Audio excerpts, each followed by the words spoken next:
जिंदगी में कभी कभी ऐसे लम्हात आते हैं जब हम थक जाते हैं। हमें लगता है कि हमने बहुत दुआएं की, बहुत गिड़गिड़ाए, लेकिन जवाब नहीं आए। कई दफ़ा हमारी दुआएं दिल से निकलती हैं, लेकिन हम खुद ही शक में मुब्तला हो जाते हैं कि पता नहीं कबूल भी होंगी या नहीं।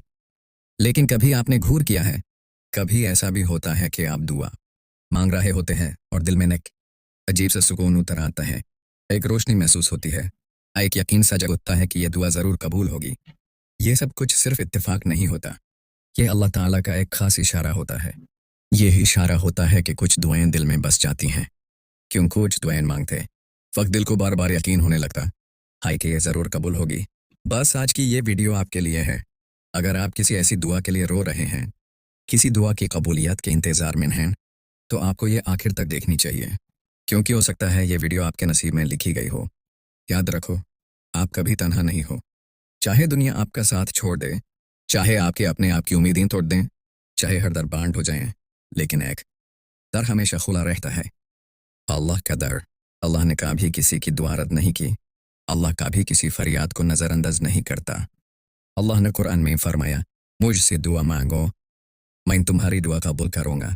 यह वादा है अल्लाह का, जो सबसे ज़्यादा सच्चा है, जो कभी अपने वादे से फिरता नहीं। तो फिर शक कैसा? अगर अल्लाह ने कहा है कि वो दुआ कबूल करेगा, तो हम क्यों डर रहे हैं? क्यों सोच रहे हैं कि हमारी दुआएं रद्द हो रही हैं? जब आप दुआ मांगते हैं, जब आप अल्लाह के सामने अपनी परेशानियां रखते हैं, तो सबसे ज़्यादा किस चीज़ का सामना होता है? मायूसी का, शैतान का। उसका सबसे बड़ा हथियार यही है कि वो आपको मायूस कर दे, दिल में वसवासे डाल दे कि तुम्हारी दुआ कबूल नहीं होगी, तुम इस लायक नहीं, अल्लाह तुमसे नाराज़ है, तुम्हारे गुनाह बहुत ज़्यादा हैं, दुआ कैसे कबूल होगी। ये सब झूठ है, धोखा है। अल्लाह कभी किसी को मायूस नहीं करता, बल्कि कुरान में फरमाता है, अल्लाह की रहमत से मायूस मत हो।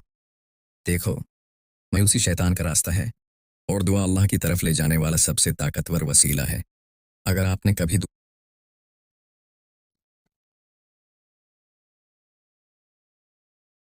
आपने कभी दुआ कर अगर आपने कभी दुआ करते वक्त ये महसूस किया हो कि दिल में एक अजीब सा इत्मीनान आ रहा है, कि दिल कह रहा हो कि ये दुआ कबूल हो जाएगी, तो सुनो, ये कोई इत्तेफाक नहीं, ये अल्लाह की तरफ से एक खास निशानी है। अल्लाह आपके दिल में यह यकीन डाल रहा होता है, क्योंकि वो आपकी दुआ सुन चुका होता है, आपकी फरियाद कबूल कर चुका होता है, आपकी आजमाइश ख़त्म करने वाला होता है। यह यकीन, यह रोशनी, यह सुकून, यह सब सिर्फ अल्लाह देता है। आपने कितनी दफ़ा यह महसूस किया होगा कि एक ही दुआ बार बार ज़ुबान पर आ जाती है, दिल को एक खास दुआ मांगने में लुत्फ़ आने लगता है। यह सब आम बात नहीं, यह इस बात का इशारा है कि अल्लाह आपकी दुआ को पसंद कर रहा है। कभी कभी अल्लाह हमें दुआ में लगा देता है, क्योंकि वो चाहता है कि हम उसके करीब आएं, उसकी रहमत में लिपट जाएं, सिर्फ उसी से मांगें। और जब आपको यह यकीन होने लगे, तो समझ जाओ कि कबूलियत करीब है।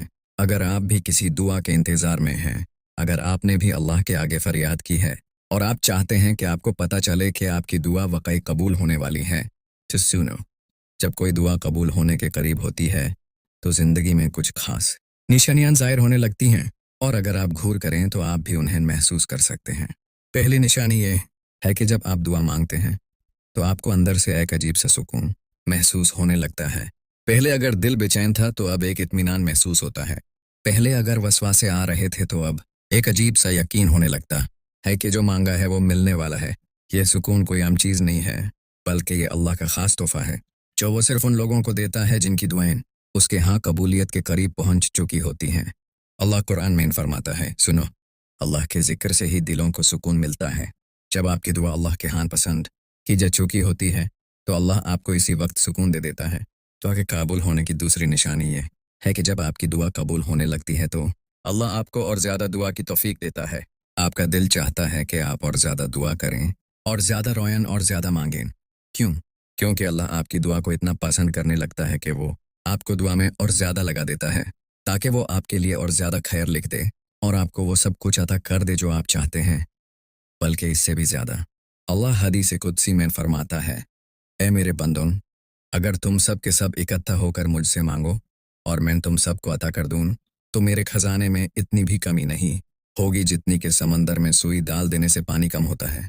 जब अल्लाह दुआ कबूल करने लगता है, तो वो अपने बंदे को और ज़्यादा दुआ में लगा देता है, ताकि اس کی رحمت اور زیادہ واسع ہو جائے تو دعا کرنا مت چھوڑو، مانگنا مت چھوڑو، اللہ کے در پر بیٹھ جاؤ، اسے لپٹ جاؤ، کیونکہ جب اللہ کسی کو نوازنے کا فیصلہ کر لیتا ہے تو وہ اسے ایسی جگہ سے نوازتا ہے جہاں سے انسان سوچ بھی نہیں سکتا۔ اور اگر آپ کی دعا ابھی تک قبول نہیں ہوئی تو سنو، اللہ دیر کر سکتا ہے مگر انکار نہیں کرتا۔ یا تو وہ آپ کو وہی چیز دے دے گا، یا اس سے بہتر دے دے گا، یا کسی مصیبت کو ہٹا دے گا، یا آخرت میں اتنا بڑا انعام دے گا کہ آپ کہیں گے کاش میری کوئی دعا دنیا میں قبول نہ ہوئی ہوتی۔ یہ ہے اللہ کی شان ہے، وہ کبھی غلطی نہیں کرتا۔ اگر اللہ تعالیٰ کی ذات کسی شخص کو آپ کے دماغ سے نکلنے نہیں دے رہا، اٹھتے بیٹھتے سوتے جاگتے وہ شخص آپ کے ذہن میں ایکٹیو رہتا ہے، ظاہری طور پر آپ اس شخص سے ملے نہیں یا پھر اس سے آپ کا بریک اپ ہو چکا ہے، لیکن اس شخص کی یاد آپ کا پیچھا نہیں چھوڑ رہی، آپ اس سے بچنے کے لیے خود کو مصروف رکھتے ہیں، ہر وہ ایکٹیویٹی کرتے ہیں کہ وہ آپ کے دماغ سے نکل جائے، مگر ایسا نہیں ہو رہا۔ اس میں پھر ایسی اللہ تعالیٰ کی کیا حکمت ہے؟ ایسی کیا وجہ ہے کہ اللہ کی ذات نے اس کو آپ کے اندر زندہ رکھا ہوا ہے؟ پہلی وجہ یہ ہے کہ کچھ لوگوں کا تعلق انسان کا عالم ارواح سے ہوتا ہے، اس کو میں اس واقعہ کے ساتھ بیان کرتا ہوں۔ ایک بار حضرت علی رضی اللہ تعالیٰ عنہ حضرت محمد صلی اللہ علیہ وآلہ وسلم کے پاس حاضر ہوئے، کیا یا رسول اللہ صلی اللہ علیہ وآلہ وسلم، کیا وجہ ہے جن کے ساتھ ہم سالوں سے رہ رہے ہیں، کسی بستی محلے میں ہماری ان کے ساتھ دلی وابستگی کیوں نہیں ہوتی، جبکہ ہم کھاتے پیتے اٹھتے بیٹھتے اکٹھے ہیں، مگر ہماری دلی وابستگی نہیں ہو رہی؟ جبکہ ایک شخص جو ہمارے درمیان نیا نیا آتا ہے اور ہماری اس کے ساتھ ایسی دلی وابستگی ہو جاتی ہے، اس سے محبت ہو جاتی ہے، دل کرتا ہے اس کے ساتھ بیٹھے باتیں کریں، اس شخص کو دیکھ کر دل ہماری روح خوش ہوتی ہے۔ ایسی کیا بات ہے؟ ہمارے ساتھ ایسا کیوں ہوتا ہے؟ حضرت محمد صلی اللہ علیہ وآلہ وسلم نے جواب دیا، ایسی روح جسے ہم عالم ارواح میں جانتے تھے، جیسے ہی وہ روح اس دنیا میں آپ کے سامنے آئے گی آپ کا دل خوش ہوگا، اور جس روح سے عالم ارواح میں ہماری وابستگی نہیں ہوئی، چاہے وہ اس دنیا میں آپ کے سامنے آ جائے آپ کی دلی وابستگی نہیں ہوگی۔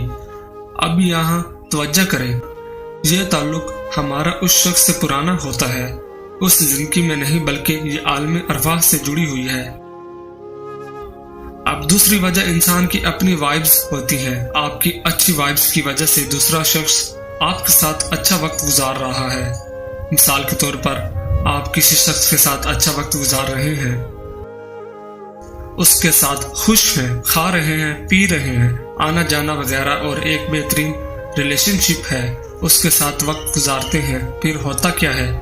دوسرا شخص آپ کے ساتھ اتنا اٹیچ ہو جاتا ہے، وہ خود کو بلا آپ کی طرف کھینچتا ہی چلا جاتا ہے، پھر اس شخص کے لیے آپ اس کے جینے کا مقصد بن جاتے ہیں۔ ہوتی ہے نا ایسی کوشش، لگتا ہے نا کہ وہ شخص نہیں ہے، زندگی میں تو کمی سی ہے۔ پھر ایک وقت آتا ہے کسی مجبوری سے یا کچھ ایسا ہوتا ہے کہ آپ اس شخص کو چھوڑ دیتے ہیں، پھر اگلا شخص تو تباہ ہو گیا نا، اس حالت میں پھر اس شخص کا تعلق اللہ سے بن جاتا ہے، کیونکہ وہ ٹوٹ چکا ہوتا ہے۔ اس کے بعد ایسا ہوتا ہے نا کہ آپ تو چھوڑ چکے ہوتے ہیں اس شخص کو، لیکن اس نام کے انسان، اس کی پسند ناپسند آپ کے پاس آتی ہے، یا آپ اس کو خواب میں دیکھتے ہیں، مینس کہ آپ بھی اس شخص کو بھول نہیں پاتے۔